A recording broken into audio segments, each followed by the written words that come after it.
सबसे पहले आप सभी को खान करियर स्टडी चैनल पर स्वागत है। उम्मीद है कि आप सभी बढ़िया होंगे। आज हम आप सभी को पढ़ाने वाले हैं दिनगत भाग सेकंड बुक के जो लेखक परिचय है उसके बारे में हम रूबरू करेंगे। और सबसे पहले पाठ का नाम, लेखक का नाम, उसके साथ ही साथ जन्म, मृत्यु, इसके बारे में हम व्याख्या करेंगे। लेकिन इसमें आप लोग देखे होंगे कि जो दिनगत भाग फर्स्ट भाग को आपने पहले ही 11th में पढ़ा होगा और पढ़े होंगे, तो उसमें देखे होंगे कि बुक जो है वो 3 खंडों में विभाजित है। पहला खंड जो कि गाद्य खंड, काव्य खंड और प्रतिपूर्ति, ये तीनों खंड के बारे में पढ़ना होता है। लेकिन हम लेखक परिचय के बारे में अभी वास्तविक रूप से, हम मूल्य रूप से जो जानकारी देंगे आप सभी को, वो गाद्य खंड से और काव्य खंड से। तो आइए हम स्टार्ट करते हैं इसके बारे में व्याख्या। तो गाद्य खंड का आप देख सकते हैं यहाँ गाद्य खंड का है। तो सबसे पहला जो चैप्टर है वो है बातचीत। काफी बढ़िया आर्ट्स ऑफ कन्वर्सेशन के बारे में जो बातचीत होती है, बिना बातचीत का मनुष्य जो है, मनुष्य के लिए एक बहुत बड़ा वरदान है भगवान के द्वारा जो बातचीत है। क्योंकि बातचीत एक ऐसा माध्यम है जिससे हम अपनी बातों को आदान प्रदान करते हैं। सिंपल भाषा को आप लोग देखे ही होंगे, वही बातचीत जो बोल करके अपने मन को बहुत सारे लोग हल्के भी करते हैं। और बातचीत के बिना जैसे मनुष्य है वो हमें लगता है कि जीवित नहीं रह पाएगा, लेकिन गूंगे लोग भी हैं, वो भी बातचीत का संचार जो है सांकेतिक माध्यम से वो बातचीत करते हैं, भाषा अलग होता है। लेकिन ये जो बातचीत है, बातचीत का जो लेखक है वो है बालकृष्ण भट्ट। बातचीत के इनका जन्म होता है 23 जून 1844 को और इनकी मृत्यु होती है 20 जुलाई 1914 को। तो आप सभी देखते जाएंगे, एक एक करके एक एक चैप्टर के बारे में हम आप लोगों को बताते जाएंगे।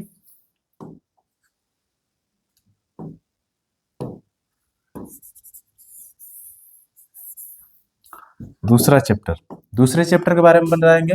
उसने कहा था, बहुत लाजवाब कहानी है। उसने कहा था, आप कभी पढ़िए, समय नहीं मिले तो केवल जो 12th क्लास के बच्चे हैं ये उन्हीं के लिए नहीं है। उसने कहा था, जो 12th क्लास पास आउट हो गए हैं या नहीं भी पढ़े हैं तो उनसे भी एक बार रिक्वेस्ट रहेगा कि आप उसने कहा था पढ़िए।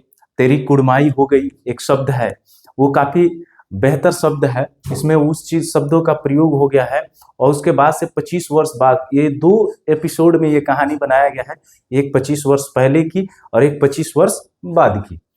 इसके जो लेखक हैं वो चंद्रधर शर्मा गुलेरी हैं, जिनका जन्म होता है 7 जुलाई 1883 को और इनका मृत्यु होता है 12 सितंबर 1922 को। उसके बाद संपूर्ण क्रांति, जयप्रकाश नारायण, 11 अक्टूबर 1902 को इनका जन्म होता है और इनकी मृत्यु होती है 8 अक्टूबर 1979 में।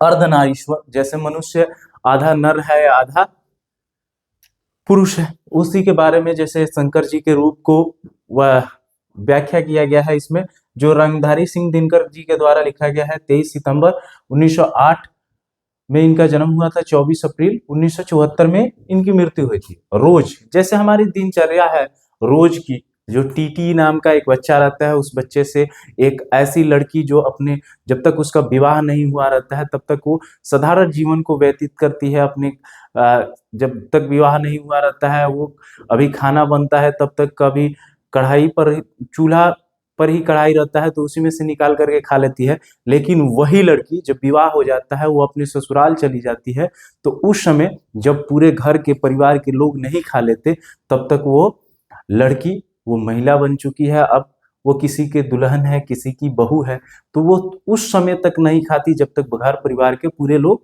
नहीं खा लेते। और ये रोज पाठ है सच्चिदानंद हीरानंद वात्सेन अगे के द्वारा लिखा गया है। ये इनका जन्म होता है 7 मार्च 1911 को और 4 अप्रैल 1987 को इनकी मृत्यु होती है। एक लेख और एक पत्र, ये लिखा गया है भगत सिंह। भगत सिंह को भाई कौन नहीं जानता, हर कोई भगत सिंह बनना चाहता है। लेकिन भगत सिंह की तरह महान बनने के लिए भगत सिंह की तरह आपको कार्य भी करने होंगे। सिर्फ कह देने से बातें नहीं हो जाती। भगत सिंह वो व्यक्ति थे जिनकी आप कहानी पढ़ेंगे, जिनके बारे में जानेंगे, उनके शहादत को याद करेंगे और प्रत्येक वर्ष इनके शहादत पर बहुत सारी चीजों को व्याख्या की जाती है। लेकिन उसके जीवन, उनकी कही गई बातों को, उनके उपदेशों को अपने जीवन में लोग नहीं उतारते हैं। 18 सितंबर 1907 को इनका जन्म होता है। 23 मार्च 1931 को इनकी मृत्यु होती है। ओह सदा नीरा, जैसे जल का आप कलर देखे हैं, जल में ना कोई रंग होता है, ना कोई स्वाद होता है, जल का कोई आकार भी नहीं होता। वही ओषधा नीरा, ये लिखा गया है जगदीश चंद्र माथुर जी के द्वारा। इनका जन्म होता है 16 जुलाई 1917 और 14 मई 1978 को इनकी मृत्यु होती है। सिपाही की माँ मोहन राकेश को द्वारा लिखा गया है 18 जनवरी 1925 को इनका जन्म होता है। 3 दिसंबर 1972 को इनकी मृत्यु होती है। प्रगति और समाज, ये लिखा गया है नामवर सिंह जी के द्वारा। 28 जुलाई 1927 को इनके जन्म होता है। 19 फरवरी 2019 को इनकी मृत्यु होती है। जूठन, जूठन जो पाठ है ये अपने आप में अभी के समय में समाज में काफी प्रेरणादायक है कि जूठन ओम प्रकाश वाल्मीकि जी के द्वारा लिखा गया है। 30 जून 1950 को इनका जन्म होता है। 17 नवंबर 2013 की इनकी मृत्यु होती है। हम जूठन के बारे में बता रहे थे, जैसे अभी के समय में आप लोग देखे होंगे कि जगह जगह पर पहले के समय में जो कोई भी बहु भोज कराया जाता था या शादी का प्रोग्राम होता था तो उसमें जो खाने की व्यवस्था की जाती थी उसमें लोग बैठते थे, बैठने के बाद लोगों के द्वारा परोसा जाता था, लेकिन अभी वैसा नहीं है। इसलिए चूंकि बम्फर सिस्टम आ गया है, बम्फर सिस्टम में लोग जितना मन किया अपने से लेकर के खाएं और खाने के बाद से मन किया तो फेंके। तो इसी पर किसी कवि ने उस पर व्याख्या किया था, टिप्पणी किया था कि कुकुर भोज, कुकुर भोज कह करके, चूंकि कुत्ते खड़े होकर खाना खाते हैं तो उसी पर हो सकता है कि कवि की वैसी व्याख्या, कवि ने वैसा व्याख्या किया होगा कि कुकुर भोज से उसका तुलना कर करके उसके व्याख्या। हम उस पर बहुत सारी ज्यादा चर्चा नहीं करेंगे। हम आते हैं तिरछ, हंसता हुआ मेरा अकेलापन। हंसता हुआ मेरा अकेलापन ये लिखा गया है मलयस जी के द्वारा। ये 1935 में इनका जन्म होता है और इनकी मृत्यु होती है 26 अप्रैल 1982 को। तिरछ जो होता है, तिरछ का मतलब आप लोग समझते हैं, गांव में आप लोग बिस्कोपड़ा देखे होंगे, उसी बिस्कोपड़ा को तिरछ कहा जाता है।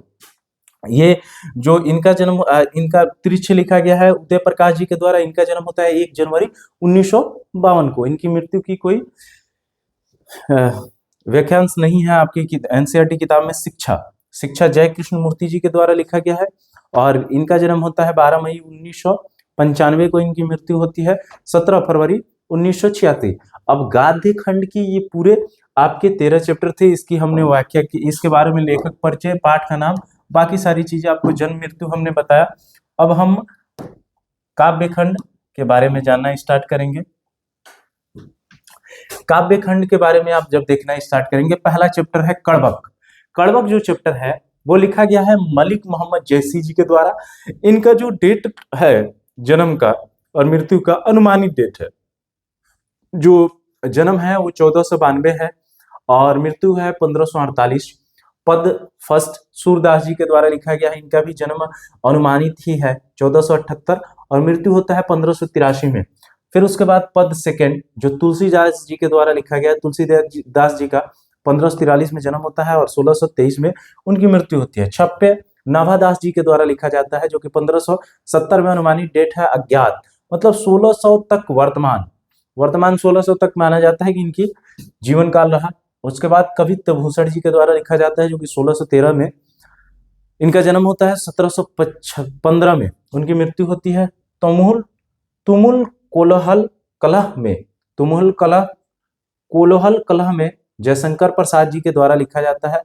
1879 में माघ शुक्ल 10वीं संवत 1946, मतलब ये पूरा 10वीं संवत जो है, संवत वो चलता है आपके सनातन धर्म में, बहुत सारे लोग उसको मानते भी हैं।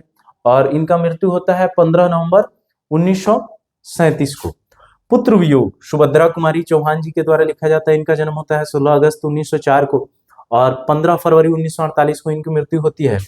उषा शमशेर बहादुर सिंह का जन्म होता है 13 जनवरी 1911 को। इनकी मृत्यु होती है 1993 में।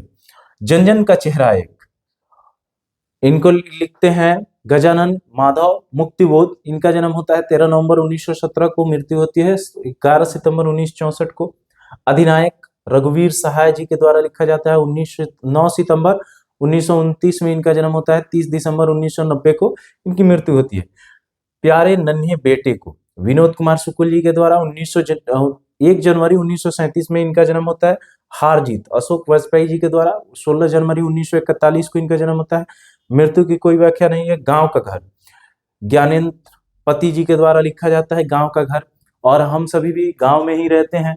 क्योंकि गांव का घर जो होता है, गांव की घर के बारे में आप स्वयं चाहें तो आप बहुत सारी कविताएं या बहुत सारे कहानी आप स्वयं से भी लिख सकते हैं। लेकिन इंटरमीडिएट में क्लास 12th में जो भी चीजें अंकित की गई हैं यानी दर्शाई गई हैं उसके बारे में जानना है।